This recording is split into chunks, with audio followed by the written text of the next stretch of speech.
Ok, on va commencer. Bon, je te joue.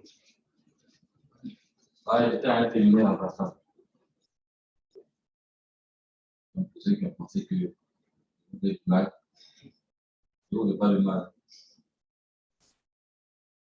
Qui peut me rappeler ce qu'on a fait la dernière fois? Rapidement, à 10 minutes pour faire ça. Oui. On a vu quelques notions sur les algorithmes. On a commencé d'abord par donner les principes en prenant des exemples. L'exemple d'une recette de pâte et l'exemple de la notice de montage IKEA. Avec les exemples, on a vu qu'il fallait suivre une suite d'instructions pour avoir un résultat précis.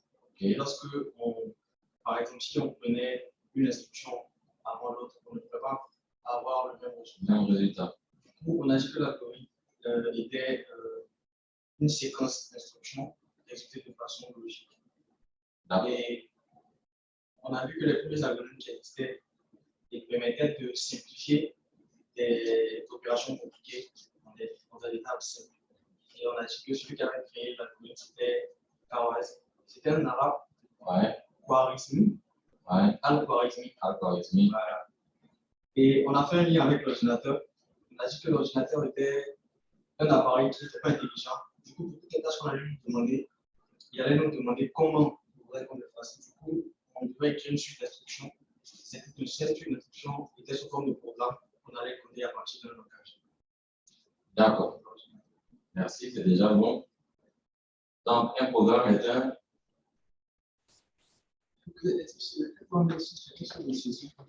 Et un logiciel. Et une application.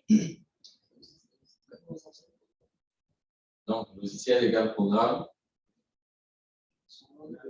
égale application, égale enfin suite d'instructions exécutées dans l'ordre de façon logique pour obtenir un résultat.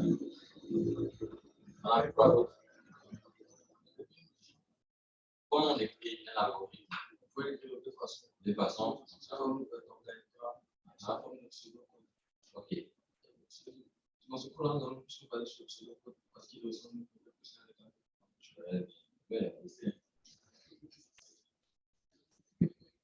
Peut-être dans un bon point, il va te donner une bière. Va être bien. Il ne pas. Derrière lui, il ne voit pas. Voyez. Peut-être qu'il peut dire qu'il ne voit pas de la façon de dire. Conseil voyez.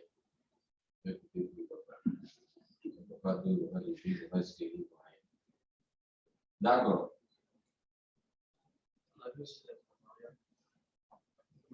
Donc, les différents éléments qui constituent l'algorithme, on a vu qu'il y avait les variables. Quelle est sa particularité? La variable a un nom. Et un type. Et quels sont les différents types? Le type entier. Entier, ouais. Réel. Caractère. Et puis le fameux type. Le booléen. Voilà. Vrai ou faux? Oui ou non? Qui compte toujours deux valeurs. Ensuite. On a dit que la variable est l'affectation d'une valeur à une variable se faisait toujours une valeur. C'est-à-dire que la variable est une seule valeur. À un instant T, la variable a une valeur donnée. Cette valeur peut être affectée. L'affectation est représentée par quoi? Dans le pseudocode. Après, je regarde dans quel sens? De la droite vers la gauche. Ce n'est pas un signe d'égalité comme en mathématiques, c'est une affectation. D'accord? C'est pour dire qu'on dépose cette valeur-là dans cette variable, en considérant que la variable forme un contenant qui reçoit un contenu. D'accord? Ok, donc dans votre algorithme, vous allez manipuler différentes variables et il y a toutes sortes d'opérations qu'on peut faire sur les variables. On a vu quelques-unes. Il y a d'abord les opérations arithmétiques ordinaires et classiques que vous connaissez en mathématiques, notamment l'addition la division, la soustraction, la multiplication. C'est bien ça. Il y a aussi les opérations de comparaison. Le plus grand, plus petit, supérieur, égal, différent, etc. OK? Et aussi, il y a les opérateurs, les opérations de booléennes.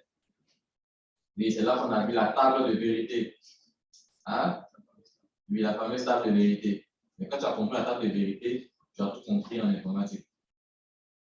Donc, que A est vrai et que B est faux, A et B. Vous savez là par cœur, cette table de vérité bizarre, vous savez là par cœur.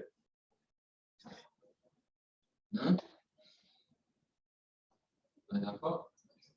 OK. Et puis, je crois qu'on a abordé l'outil qui allait nous permettre de pouvoir écrire de l'algorithme. Mais sachez qu'on peut écrire un algorithme à partir d'une feuille de papier et d'un crayon. Donc, on n'a pas besoin d'être sur un ordinateur pour pouvoir écrire un algorithme. C'est un raisonnement logique. D'accord? Voilà, donc on peut l'écrire en pseudo-code avec les mots qui vont avec, le nom de l'algo, la déclaration des variables, le début du programme. Voilà, il y a les instructions de saisie, de saisie par l'utilisateur.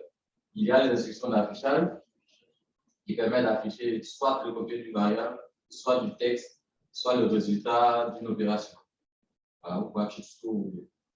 Et quand on parle d'affichage, c'est affichage à l'écran. Et quand on parle de saisie, c'est saisie au clavier.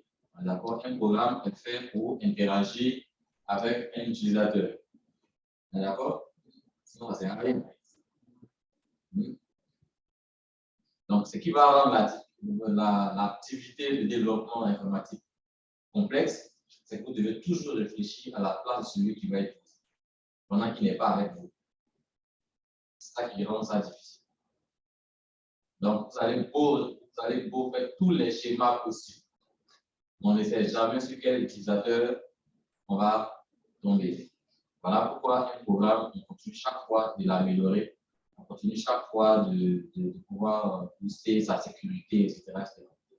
Voilà pourquoi vous avez chaque fois de nouvelles versions de logiciels et de systèmes d'ess. Parce que c'est une œuvre humaine, elle ne peut jamais être parfaite. OK? Voilà, donc c'est pourquoi souvent on dit en informatique, ne tombez pas amoureux de votre programme. Parce que vous êtes amoureux de votre programme, lorsqu'on va commencer à le critiquer, ça vous fait mal. Là, c'est quelqu'un qui est amoureux de son code. Il estime qu'il a trop veillé là-dessus, trop de décapis, de café noir, et là, c'est café tout ce que vous voulez. Et puis quelqu'un lui dit, mais ici, là, c'est ça comme ça. Ça lui fait mal parce qu'il n'a pas vu ça. Et donc, il doit reprendre toute la logique de son algorithme. OK? Est-ce qu'il y a des questions sur tout ça? Programme, application, instruction, variable, constante, vous avez oublié de citer. À partir de la constante, c'est que la valeur ne change pas. Exemple, pi. Voilà, peu importe le pays, que tu sois en Chine ou en Ukraine ou en Russie, pi c'est pi. OK? Voilà, il y a des choses comme ça qui ne changent pas. Exemple, 0, 0 ne change pas. Donc, s'il n'y a pas de questions, je vous avais dit avant qu'on les écrive que chacun installe l'application. C'était laquelle là? AlgoBox. Tout le monde l'a fait? OK. Donc, aujourd'hui, essentiellement, on va programmer un algo. Rien d'autre. OK? D'accord. Donc, je vais donner un exercice d'algo et on va le décortiquer ensemble. Et puis, on va voir comment l'implémenter dans AlgoBox. On est d'accord? Je dois l'avoir quelque part.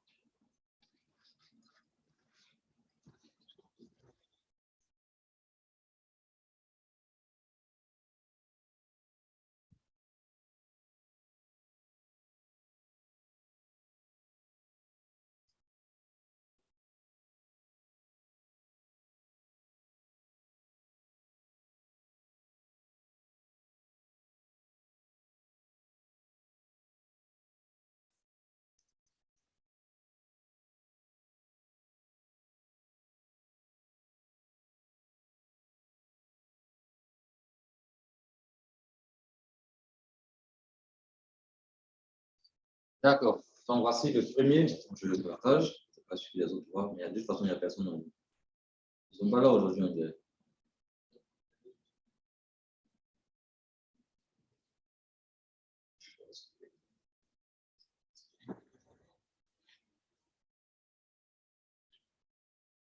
Voilà.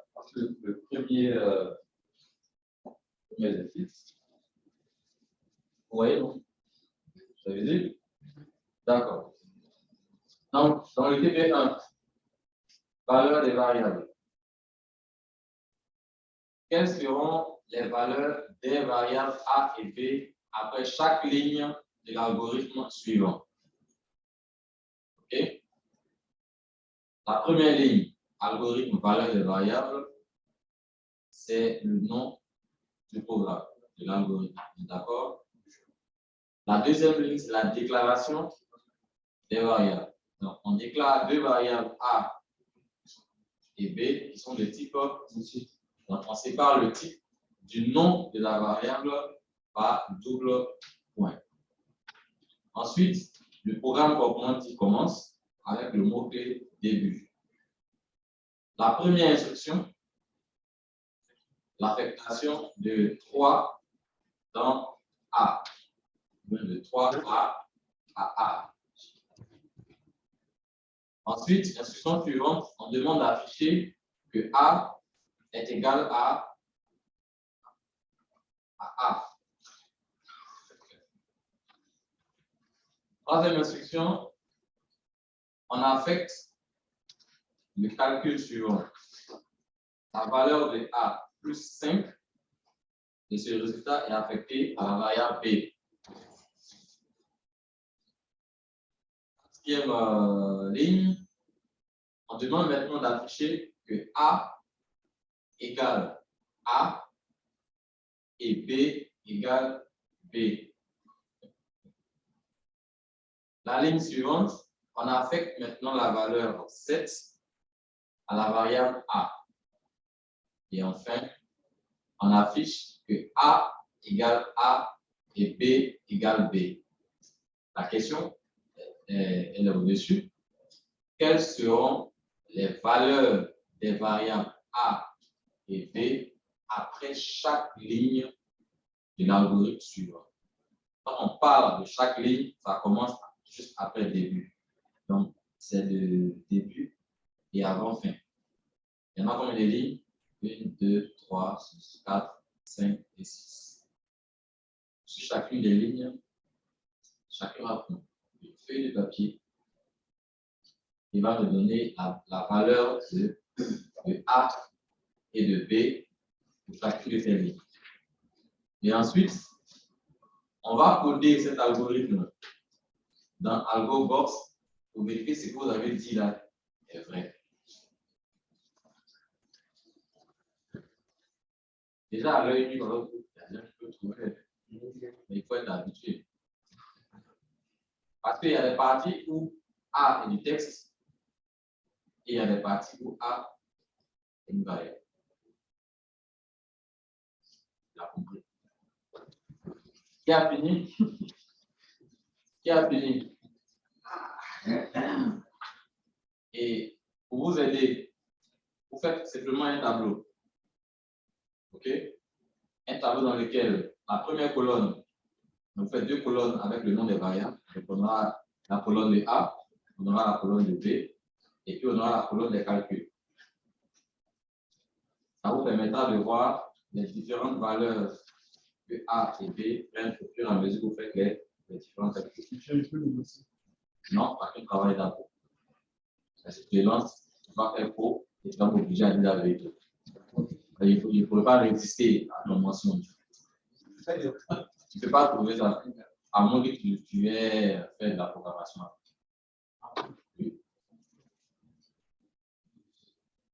Ce n'est pas ce qu'il te demander, il va te poser la question dans le désordre. Qui te demande à la ligne 7, après à la ligne 6, quelle est la valeur de A? Parfait. 1, 2, 3, 4, 5, 6. C'est en début.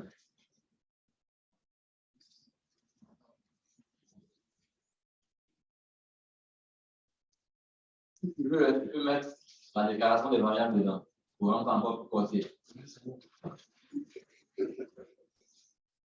Allez, comme départ. 5 minutes. Tac, tic, tac, tic, tac, tic, tac.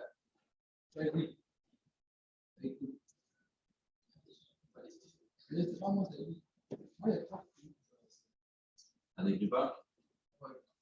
On regarde mon gauche. Ok, je vais essayer les autres. C'est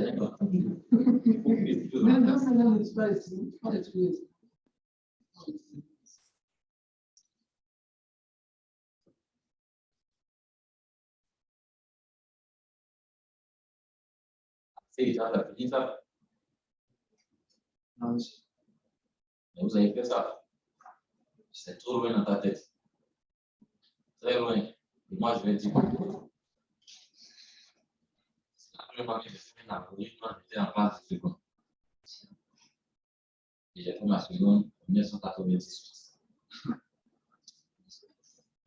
Quand tu n'étais même pas encore un projet, tu n'étais pas.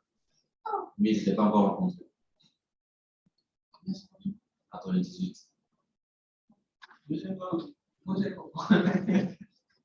pas encore un projet, mais je n'étais même pas à l'ordre du jour. Je ne suis pas à l'ordre du jour. Il y avait déjà un éléphant dans un groupe. C'était à l'ordre du jour. D'accord. Et après, j'ai refait les algorithmes à l'université.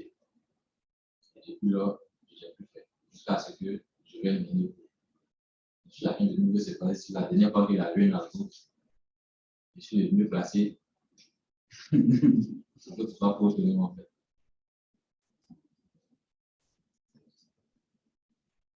J'ai des connaissances bien acquises de pas.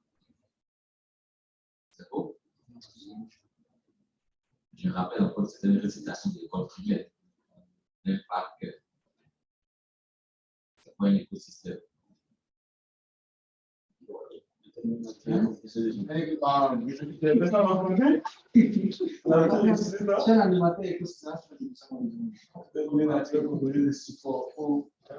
il y a différentes poésies. C'est vrai qu'en fonction des époques, il y a des poésies de disparu. Des poésies voilà, paix, aimé, paix en moi. Ça qui me fait bondir sur ce genou comme un chamois. Est-ce que pour être petit, que tu le sais déjà? Avant. C'est petit, je crois.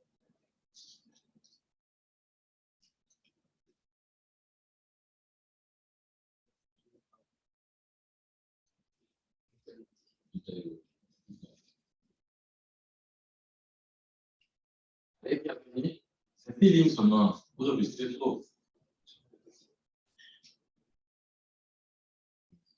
On est en argot et ça, c'est ça. Ça se passe dans le philosophie.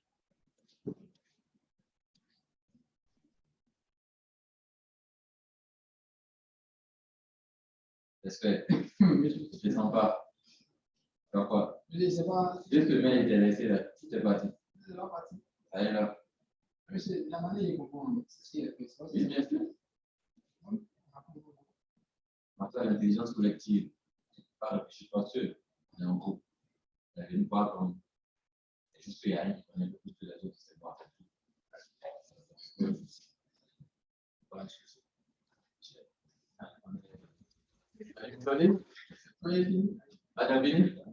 D'accord. Qui se tête pour la ligne 6?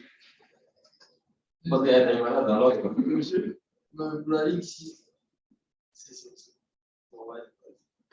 La ligne 6, là où c'est écrit affiché A égale A et B égale B. Ici, la ligne 60, c'est texte, c'est pas. Non, c'est pas du texte. Attends, il va se détecter, lui, vas-y. Moi, je fais des valeurs des variables égales à la ligne 6. A va prendre la valeur 7 et B la valeur 10. Justificatif. C'est déjà parce que d'abord, on va passer par ligne. À la première ligne, A à la valeur 3. Oui. On a la deuxième ligne, c'est toujours pareil. Maintenant, à la troisième ligne, où on parle de B, qui prend la valeur de A plus 5, on va prendre la valeur de A qui est de 3 plus 5 qui a fait 8. Ok. Donc, à la quatrième dose, on dit afficher A, c'est toujours A est égal à 3 et B est égal à 8. Maintenant, à la cinquième ligne, on a fait A d'une nouvelle valeur qui est 5, donc ça va écraser une valeur qui est 3. Ok. Donc, maintenant, là, on affiche A qui prend la nouvelle valeur qui est 7 et B qui prend toujours la même valeur qui est à la troisième ligne qui est 8. Ok, d'accord. Moi, je cherche là. Oui, mais il y a un pour A. Il n'est pas écrasé là-dessus. Deuxième, Non, je fais 7 plus 5 plus la même chose. La même quoi? Dis-nous comment tu as raisonné alors. On aurait considéré que tout était affiché A égal à A. C'était Là où tu as considéré que A, les lignes où ils ont affiché. d'accord, je donne le secret. Je donne le secret. Tout ce qui est en code, tu vois les codes, là où il y a affiché, tout ce qui est en code est du texte. Maintenant, je prends par exemple la première ligne, et la deuxième, affiché A égale. Donc, le texte A égale, ce n'est que du texte. Dès que je viens après les codes, je ne suis plus dans le texte, là, c'est la variable même que je veux désigner. Donc, ce qui sera affiché à l'écran, c'est A égale le texte d'abord et A. Or, A ici, l'affichage d'une variable, c'est afficher son contenu, sa valeur en fait. Donc, ça sera plutôt A égale 3. C'est bon. Voilà. Vous avez maintenant la différence entre le texte et l'affichage de la variable. Donc, on peut afficher du texte simple, on peut combiner du texte et la valeur d'une variable. On peut même afficher le résultat d'un calcul. J'aurais pu faire directement afficher A plus 1. J'aurais eu le même résultat qui est 8. Tu me suis? Là, dans ce cas-là, j'ai affiché le contenu d'une opération. Donc, on peut afficher du texte, la valeur d'une variable, en la désignant par son nom, et on peut aussi afficher le résultat d'une opération. Si j'avais mis une longue formule mathématique telle qu'on a vu la dernière fois, le PGCD ou le PPCL, voilà. C'est bon? Question? Donc, voilà comment on raisonne en programmation.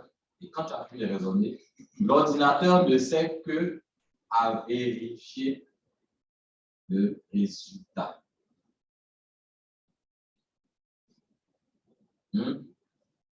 D'accord. Donc, on va essayer de créer cet algorithme dans AlgoBox. Mais sinon, l'écrit comme ça sur une feuille de papier, je te fais déjà fait. C'est vrai que vous allez arriver dans un environnement où les gens n'ont pas fait de la programmation, vous allez paraître des sorciers. Ça, c'est un langage de fou. Qui peut comprendre des flèches qui vont en bouche? Ce n'est pas de la mathématique, ce n'est pas de la physique. C'est quoi exactement? OK? Donc, d'accord. Donc, moi, je dois avoir aussi mon AlgoBox quelque part. Et il est là. Donc, ça va nous permettre en même temps de découvrir l'interface de AlgoBox. Un petit logiciel, mais qui arrive à faire beaucoup de choses. Ils l'ont rendu, je dirais, assez sobre pour que ce soit facile à utiliser. Je rappelle que ce logiciel est utilisé pour les élèves du lycée. Donc, on ne peut pas le rendre trop compliqué en fait. Voilà, donc pour les élèves de seconde à terminale. Donc, vous avez déjà dépassé ça il y a longtemps. C'est pas triste. En fait, c'est ça l'Afrique. Vous êtes dernier même dans ces zones logicielles. D'accord. Donc, comme tout bon logiciel qui se respecte, il a une barre de titre qui est en haut, là où il y a le logo de AlgoBox dans le coin supérieur droit. Il a aussi un menu, fichier, édition, tutoriel, affichage, extension, etc. S'il vous plaît.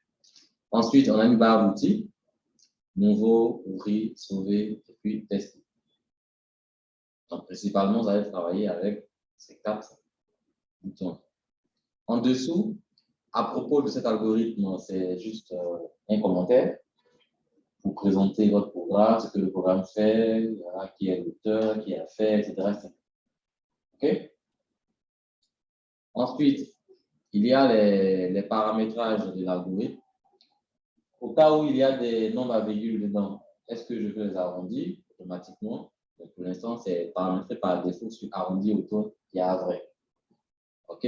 Mais je peux changer si je veux, si je ne veux pas d'arrondi. Maintenant, s'il y a des extensions, parce que l'AlgoBox va plus loin, comme c'est utilisé pour des cas scientifiques, ça va jusqu'à aller faire ce que vous appelez le traçage de repères. On fait tout ça. Donc, il suffit de lui fournir la formule, le repère. Oui. C'est suivi. J'ai acheté une calculatrice pour ça. Ouais, mais c'est l'open qui le fait. Non, mais si tu savais, tu n'allais pas utiliser en classe. Parce qu'il faut que ton prof sache que ça existe. Et puis, il faut qu'il ait un moyen de présenter ça comme ça, pour la classe voit. Tu as vu ça dans quelle école il y a un écran comme ça? C'est ton prof, mais avec un ordinateur. Donc, avant que la grève des profs ne commence, pour dire qu'ils n'ont pas d'ordinateur, il faut éviter le sujet. On est d'accord? Ensuite, en dessous, vous savez qu'en algorithme, il y a le concept de fonction. Les fonctions, ce n'est rien d'autre que un ensemble de, je dirais, de regroupements d'instructions. Quand vous prenez par exemple il y a une fonction que vous avez bien sur la calculatrice, ln. C'est une fonction. Mais c'est une fonction mathématique en fait. On l'appelle fonction parce que si je veux fournir des valeurs, ça me calculera le résultat. D'accord? Donc voilà la particularité d'une fonction. C'est-à-dire à l'intérieur d'une fonction, il y a un algorithme qui est dedans. Il a juste besoin que je lui donne des valeurs à calculer. Donc je peux créer une fonction par exemple de PCM, de GCD. Donc par exemple, la fonction qui permet de trouver le chemin le plus court entre deux distances. C'est une carte Google. C'est une fonction algorithmique qui a été écrite. Donc, quand tu programmes ton logiciel, il y a des fonctions qui existent déjà. Ça ne sert à rien de réinventer là-haut. S'ils ont déjà créé une fonction en JavaScript qui me permet de trouver le chemin le plus court, pourquoi est-ce que moi, à mon tour, quand je dois créer le logiciel, je dois encore réinventer la fonction? Je suis le client, nous, c'est quoi? Qu'est-ce que je veux trouver? Oui. Comment on fait pour les dans les. On les appelle. Maintenant, comme on appelle une fonction, ça dépend maintenant de chaque langage de programmation. On appelle les fonctions. Une fonction a un nom, a un corps de programme et puis a des variables en fait qu'elle attend en entrée. Donc, par exemple, dans le cas d'une fonction que je dis tout ça, je préparais le chemin le plus court. Donc, quelle information je vais lui donner? Je lui donnerai le point de départ et le point d'arrivée. Ça, ce sera les variables d'entrée. Il va me faire le calcul tout seul. Parce qu'ils ont déjà écrit l'algorithme qui fait ce travail. Donc, comment je vais récupérer la fonction dans mon programme? Il suffit de lui fournir le point de départ, donc la position actuelle de l'utilisateur, plus la destination qu'il a saisie lui-même. Je peux lui donner le chemin le plus court pour y arriver. Oui. Si on veut écrire un programme qui va permettre d'automatiser le traitement des données, c'est vague. Traiter des images. C'est vague encore. Ce que vous appelez traitement d'image, vous regroupez plusieurs fonctions algorithmiques sur un seul nom que vous appelez traitement d'image. Ça ne veut rien dire d'informatique. Et quand tout le monde dit ça, voilà, mon traitement d'image. C'est quoi un traitement d'image? Pour ceux qui ont vraiment fait le traitement d'image, c'est une spécialité de traitement d'image. C'est appelé traitement de signal. Parce qu'une image, c'est un signal. Un traitement de signal, des signaux, là, il y a juste à trouver le traitement. Donc, quand tu dis qu'en traitement d'image, moi, je vais te demander, c'est quel type de traitement, quelle information tu fais ressortir? et quel algorithme qui va avec. Donc, un expert en traitement d'image, il va peut-être bosser par que tous les algorithmes qui existent, je vais les traiter. Il n'y en a pas beaucoup. Moi, c'est un algorithme. Quand une image est floue, par exemple, c'est un traitement, c'est un algorithme qui fait ce travail-là. On est d'accord? Quand une image est décalée, elle est redressée, c'est un algorithme qui fait ce traitement. Ce que vous appelez traitement d'image, ils ont déjà réécrit tous ces algorithmes-là dans votre logiciel de traitement d'image. Mais comme vous ne savez pas écrire, vous cliquez. Et quand vous cliquez, il exécute fonction après fonction jusqu'à obtenir. Je ne sais pas quoi le traitement, quand vous le lancez, ça prend du temps. Or, je n'ai pas souvent, très souvent, je n'ai pas besoin de toute la chaîne de traitement. Il a juste besoin d'un seul algorithme de données. Et comme c'est pas toi qui a créé le logiciel, tu es obligé d'attendre jusqu'à ce qu'il ait le résultat final. Voilà pourquoi celui qui maîtrise les traitements d'image avec les algorithmes informatiques, il est plus fort, il va plus vite. Il prend ce dont il a besoin. Le reste, ce n'est pas son problème. En gros, quand on va se dire que ça prend une donnée, ça cherche la donnée. Il y a ça, il y a déjà ça. Et puis, il exécute trop de choses, souvent qui ne sont pas utiles. Si on écrit notre algorithme qu'on veut utiliser, c'est qu'on le fait. Il y a une version En fait, tu as écrit une extension. En anglais, c'est un plugin que tu écris. Mais vous avez la chance que tous les logiciels de style, cartographie, traitement d'image permettent qu'on puisse créer des extensions en Python. C'est sauvé. Donc, il suffit de savoir programmer en Python, de connaître les différents algorithmes mathématiques de traitement d'image, c'est fini. Toute la détection se résume à ça. Il n'y a rien d'autre. C'est un traitement que tu fais. Quand tu demandes de me prendre une image en 2D, de le transformer en 3D, c'est un algorithme que tu demandes. On est d'accord? Tout est algorithme.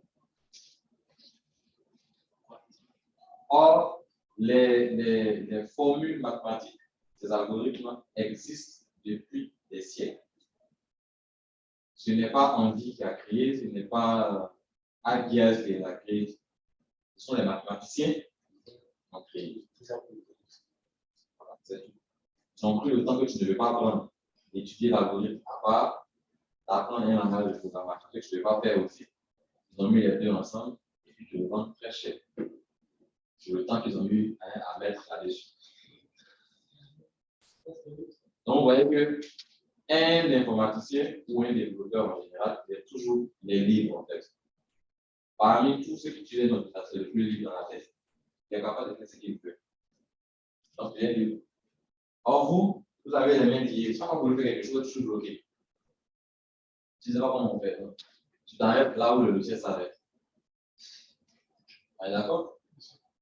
Donc, c'était juste la petite parenthèse sur les fonctions. Donc, quand j'écris un programme, je peux appeler une fonction qui est en fait un autre algorithme créé à part dans mon programme ci-après.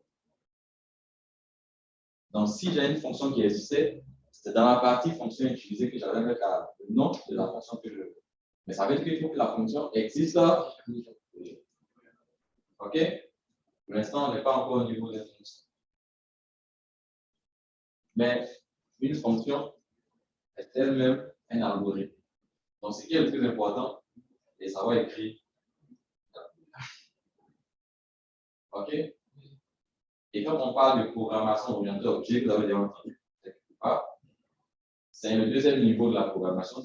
On a fini avec les fonctions. Tout ce qu'on veut vous dire, vous allez maintenant raisonner en termes d'objet. L'objet, c'est quoi? C'est que ici, mon algo appelle des fonctions.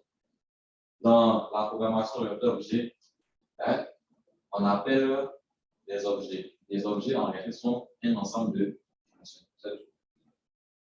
Ici, on appelle une fonction. De l'autre côté, on appelle un ensemble de fonctions. Donc, très souvent, c'est appelé des classes. Donc, il y a la classe, par exemple, je ne sais pas, traitement d'image océan, il y a la classe de traitement d'image littoral, la classe de traitement d'image de feuille de course, à son espace. Donc là, à l'intérieur, j'ai plusieurs fonctions qui s'exécutent. OK? Particulier comme ça. Il n'y a pas ce qu'il désire. OK? Donc, dans cette partie-là, la partie blanche que vous avez au milieu, là, c'est noté, vous voyez que c'est numéroté 1, 2, 3. Ce sont les différentes lignes de votre programme algorithmique. À droite, vous avez le bouton pour vérifier si votre code est juste. Et puis, en dessous, c'est une aide contextuelle. Carrément en dessous, on a plusieurs boutons sur les différentes opérations sur votre algorithme. On prend le premier onglet, opération standard, ici. Donc, il y a déclarer une nouvelle variable, ajouter, afficher variable, ajouter lire variable. Ici, lire variable, c'est l'équivalent de saisie. Vous avez dit que ça dépend des auteurs. Je préfère saisie parce que là, le concept est plus proche de la réalité. Parce que lire, c'est comme si c'était quelqu'un qui disait. C'est le fait de saisir qui est lire. Parce que quand tu écris, la saisie est récupérée. Donc, on va dire que le système a lu la saisie. Là, on parle qui parle de lire. Mais moi, je n'aime pas ce terme lire. On va faire avec. Ce n'est qu'une question de mots. Pas important. OK?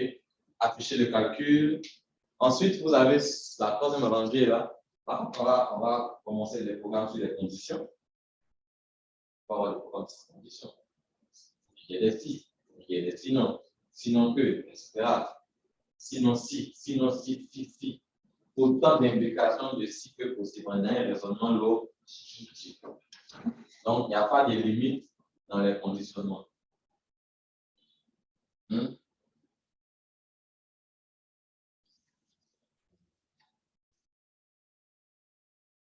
Ensuite, on peut mettre un commentaire et tout ce que vous voulez. C'est bon? Donc, vous voyez que les différents boutons vont vous permettre, en fait, de façon graphique, de pouvoir écrire un algorithme. Si tu n'es pas à l'aise avec les boutons, tu peux écrire manuellement ton algorithme. Le programme le permet. Si tu veux le faire, là, tu passes en mode. Voilà. Vous voyez le mode éditeur de texte ici, et puis le mode normal. Tout le monde a vu en haut là. Voilà. Nous sommes en mode normal.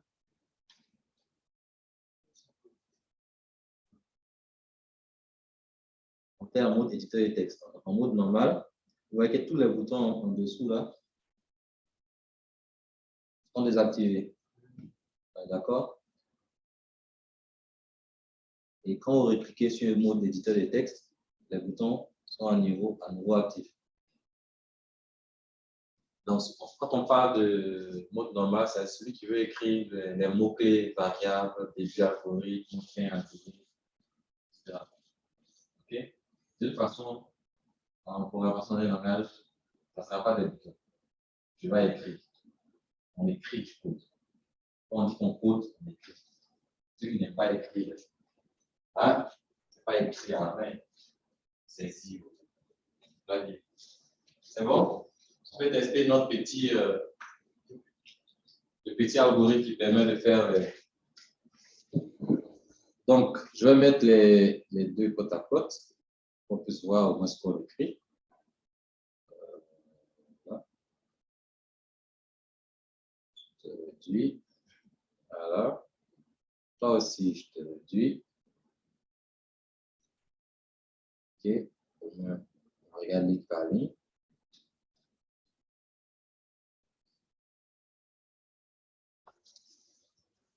C'est bon? D'accord. Donc, comme on n'a pas de fonction, nous, on vient directement sur la ligne 2, variable. Et au niveau des variables, C'est ici. Quand vous sélectionnez une ligne, je suis en mode quoi déjà? En mode normal, il n'y a pas de façon. Bon, pour l'instant, le numéro n'est pas important. On va juste écrire et puis après, on verra. Donc, je sélectionne variable pour dire que c'est là que je veux travailler. Ensuite, je clique sur le bouton déclarer une variable pour qu'on puisse déclarer ça, A et B. Donc, je déclare une variable. Il me demande le nom de la variable. Donc, j'écris A.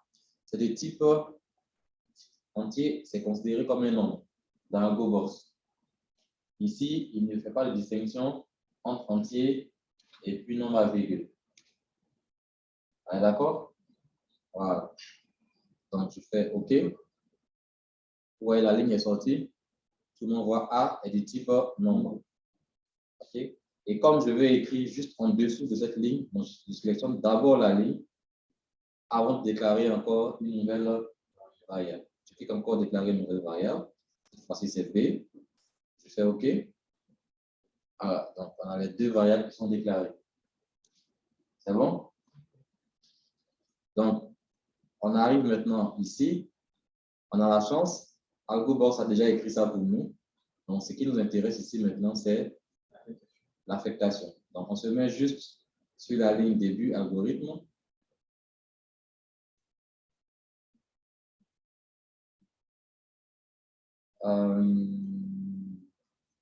Bon, je vais me mettre en mode éditeur. En mode éditeur, il y a un curseur qui apparaît devant. J'appuie Entrée. Il me crée cette nouvelle ligne. Dans la nouvelle ligne qui est créée, ça sort maintenant ligne 6. Il y a affecté valeur à variable. Tout le monde a vu ça? Vous cliquez dessus. Donc, quand vous cliquez dessus, il affiche ce texte-là. Prends la valeur. Il y a un premier point qui est en surbrillance. Il demande quelle est la variable qui doit prendre la valeur. Dans notre cas ici, c'est A qu'on va écrire là. Donc, vous écrivez simplement A. Et il y a un deuxième point. Ici, c'est la valeur. On va écrire ici 3. Comment on a compris ça? OK. À la ligne suivante. Oui. On a affecté valeur à variable. Quand ça sort, on a valeur. On écrit juste A. Il y a deux points.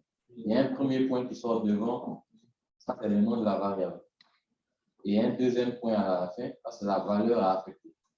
Donc, vous voyez toujours que la valeur est à droite et la variable est à gauche. Ça va? D'accord. Donc, je me mets encore après la ligne, après 3, j'appuie Entrée, une nouvelle ligne. Cette fois-ci, c'est pour afficher A égale A. Donc, il y a affiché message. Tout le monde a vu? Le bouton afficher message? D'accord. Il fait afficher, il ouvre en même temps les cotes et il attend le message à afficher. Le message est le suivant, c'est A égale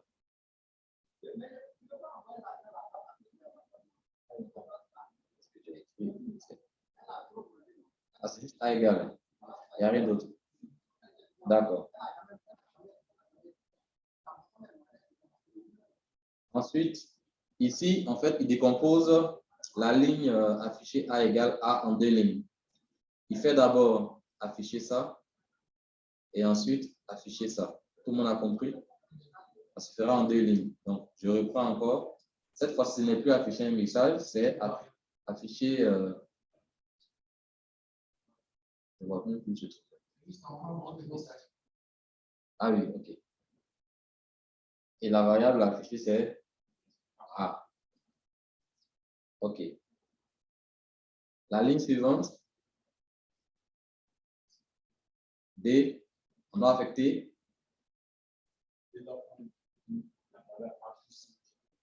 D'accord. Donc, affecter valeur à variable. Donc, on affecte à B. Ça prend quoi? A. Vous pouvez faire directement le calcul dedans comme ça. Ça marche. OK? La ligne suivante, on doit afficher A égale A et B égale B. Ça sera aussi un afficher message. A égale afficher variable, ça sera A. Ensuite, afficher message B égale. Ensuite, à la ligne encore, afficher variable B. Après, on affecte encore. On affecte à A, on affecte 7. OK? Et enfin, on affiche. Le copier-coller marche aussi, hein, pour info. Les spécialistes se reconnaissent. Parce que cette ligne-là, elle est similaire. Donc, je peux la coller ici. En informatique, il faut être malin. Tout ce qu'on vient de faire n'est pas enregistré. Donc, si je fais CTRL S, il va sortir une fenêtre qui me demande le nom du fichier parce que le fichier sera enregistré dans un format de fichier qui s'appelle ALG que seul AlgoBox peut lire. On est d'accord? On est d'accord. C'est pas pour envoyer l'algo à quelqu'un. Si vous envoyez le fichier .alg, il faudrait que la personne à qui vous envoyez ait aussi le logiciel AlgoBox de lui pour pouvoir ouvrir votre algorithme. OK? Maintenant, on va voir comment exporter l'algo sous un autre format. Hein? Donc, on va lui donner le nom de TP1. OK? C'était quoi même? Valeur variable. Valeur variable. Et j'enregistre. Donc, le nom doit forcément apparaître quelque part ici.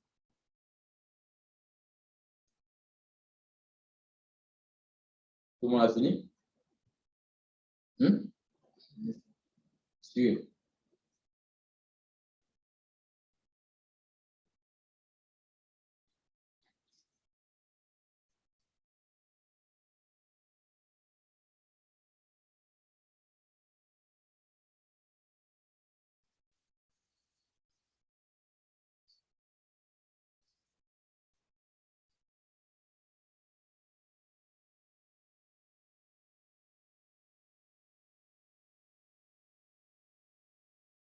Bon. Vous montrer comment on fait ça. Donc, si je passe en mode normal, voilà un peu comment est imbriqué. Vous voyez que c'est imbriqué pour vous montrer que la déclaration appartient à ça, que tout le corps du programme ici appartient à début et à fin. On est d'accord? Si vous voulez tester maintenant ce programme-là, soit vous prenez le bouton tester ici, soit vous prenez le bouton ici, tester algorithme en bas à droite. En cliquant sur tester algorithme, il y a une autre fenêtre qui va s'afficher. Tout le monde a vu? Fenêtre. Voilà, donc dans la fenêtre, il y a une console. Voilà la petite console là, en bas. Donc le code de votre algo est en haut. Le nom de votre algo est encore au-dessus. Et ici, vous avez une console. Et vous avez les boutons lancer le programme. Ça veut dire exécuter en fait mon programme, mon algo. Et ensuite, vous avez imprimé en PDF qui vous permet de convertir ce code-là en PDF.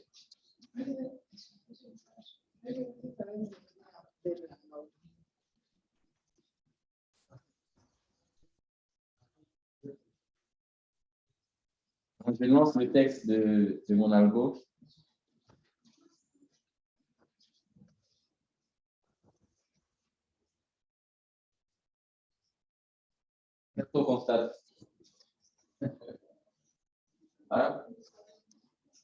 D'ailleurs, au niveau des résultats, c'est quelque chose.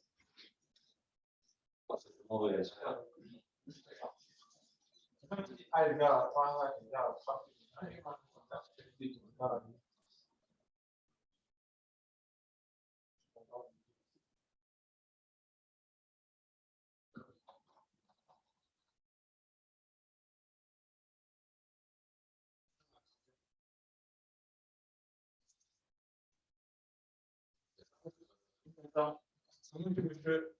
Je vais A égale à 3A, moi c'est A égale à 3. C'est pas 3A.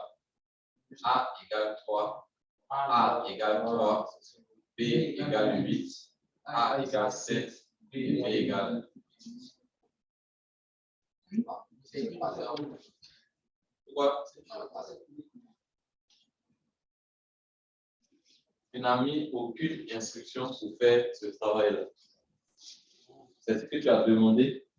L'ordinateur a fait. Tu lui as dit, regarde bien, prends la valeur, affiche. Prends la valeur, affiche. Est-ce qu'il a fait? Oui, je me trompe. Je vois, mais je vois maintenant. Parce qu'on est affiché à monter les espaces.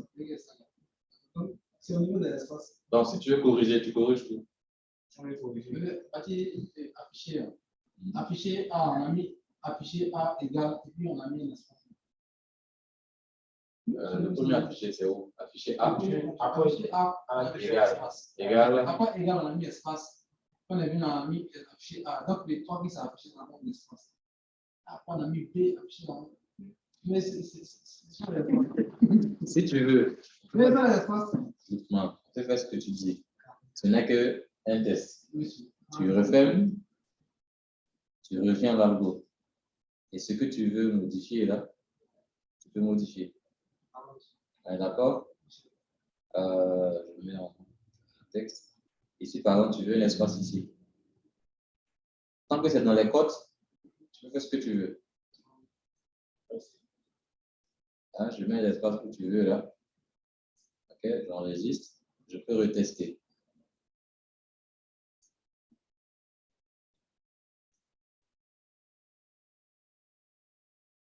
Ça te va?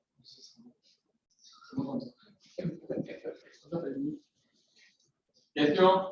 Suis-toi. Mais quand on ne veut pas à chaque fois venir tuer le bouton, on veut utiliser le même nom.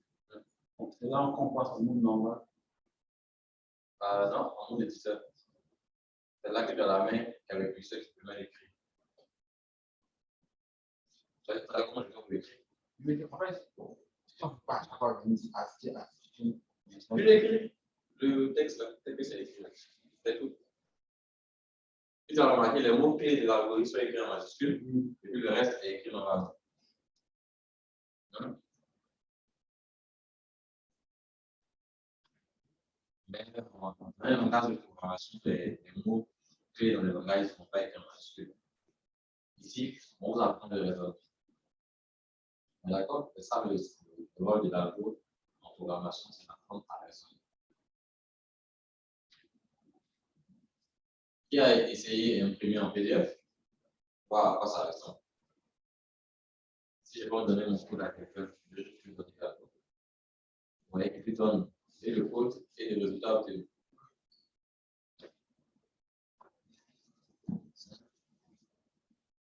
Je dis, j'ai plus de temps. Si tu veux rien donner en fait. Qu'est-ce que tu as plus d'esprit toi? Tu devrais donner le code, mais pourquoi tu donnes en PDF alors? C'est pour qui? Mais on va les résultats seulement. Le jour où tu vas créer ton logiciel où on peut exporter seulement que les résultats sans le code, tu vas faire ça pour toi. Donc, fais la capture d'écran de la console là, et tu lui envoies. C'est pas mieux? Mais c'est mieux. Mais ça, même par contre, on peut revenir africain que tu sois. Africain jusqu'au bout des doigts. Tu as payé un logiciel gratuitement. Open source à ton tour, donner à quelqu'un d'autre, pas le revenir. Bon, en bon africain. Je montre mon thème, par exemple, mon thème de mouvement comme ça. Il doit faire une cartographie géologique par deep learning. Donc, si tu veux le temps, Mais si tu fais. c'est toi qui as inventé tout ça, parce que je viens de dire. Non, mais c'est pas moi qui ai inventé. Si tu fais. On est prêt pour riche. Ça fait valable. dans le domaine de la connaissance. Plus tu connais, plus les gens vont travailler avec toi. Plus tu partages, plus les gens vont travailler avec toi, et plus les gens travaillent avec toi, et plus tu continues à avoir. C'est très court. C'est le gars qui dans son coin, il va toujours bien détenu pour une formule qui s'enferme dans un groupe pendant 6 mois. Ah, c'est le noir, ça. Ah, c'est le noir, le black. Là, il ne faut pas être trop africain jusqu'à là. C'est bon? Je vous donne le deuxième programme là. Vous allez le réécrire dans AlgoBox. On dit ça, le TP2.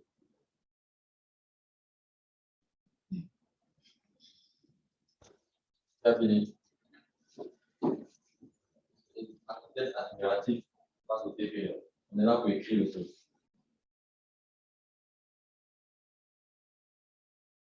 Guy, tu as une machine? Hein? Non.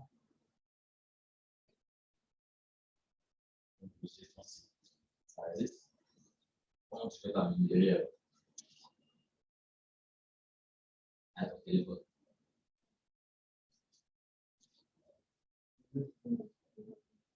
Demain. Comment tu fais ça? Tu n'as pas une machine aujourd'hui, il faut 16 heures, et demain tu as une machine. Non, plus de mettre mes verres. La première fois que je vois quelqu'un qui est capable d'acheter une moteur en une demi-journée. Ça, c'est réservé là, c'est le souhait. Pourquoi tu vas nous prendre quelle autre machine? Au moins un corps ultra, hein, comme processeur. Là, tu dois faire tout sérieux. Tu dois faire les bases de données, tu dois faire beaucoup de choses. On prend une machine sérieuse. Et tu as constaté qu'ici, on ne travaille pas dans le mine. On n'est pas les plus que on travaille sérieusement. NPC, si c'est le sang, il est là. Le sang, il est là. Le sang, il est là, mais le côté. Je vous avais dit que je ne faisais pas de distinction entre les noirs et les. Et tout ça, c'est considéré comme des. Mais tu n'appuies pas dans la liste. Vraiment, il n'y a pas d'autre comme type. Il faut vraiment une chaîne. Voilà. Les listes, ça, c'est la même chose des tableaux. Une liste de valeurs.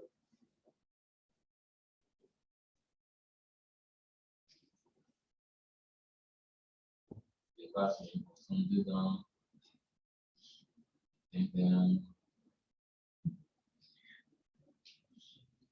Mais la constante, c'est. C'est pas une variable. Sinon, on n'a pas déclaré même que les autres. Mais lui, il a une variable, on a mis constante. Dans Les signifiants de Steamboat. quel que Je vois le PC. tout à fait, on voit pas. Au niveau de la variable Non, c'est le type que je voulais écrire. C'est un A qui est là. Le type chef de caractère, en fait.